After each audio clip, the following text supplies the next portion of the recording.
Big boss Malayalam season 6ൻ്റെ ഓരോ ചെറിയ വിശേഷങ്ങൾ പോലും സമൂഹ മാധ്യമങ്ങളിൽ വളരെയധികം ശ്രദ്ധ പിടിച്ചുപറ്റാറുണ്ട്.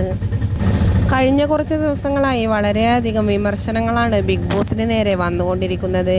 മുൻ ബിഗ് ബോസ് താരവും ബിഗ് ബോസ് ടൈറ്റിൽ വിന്നറുമായ അഖിൽ മാരാരുടെ പ്രസ്താവനയ്ക്ക് ശേഷമാണ് ബിഗ് ബോസിനെതിരെ ഇത്തരമൊരു ആരോപണങ്ങളെല്ലാം വന്നു തുടങ്ങിയതും എല്ലാവരും ബിഗ് ബോസിന് നേരെ തിരിഞ്ഞതും എന്ന് വേണമെങ്കിൽ പറയാം.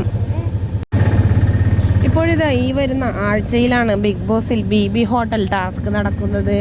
ചലഞ്ചേഴ്സ് ആയിക്കൊണ്ട് മുൻ ബിഗ് ബോസ് താരങ്ങളാണ് എത്തുന്നത് എന്നാണ് ഇതുവരെയുള്ള റിപ്പോർട്ടുകൾ.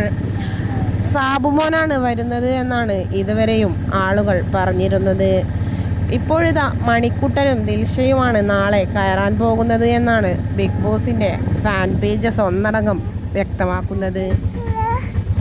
ഇതിൻ്റെ സത്യാവസ്ഥ എന്താണെന്ന് കണ്ടു തന്നെ അറിയണം.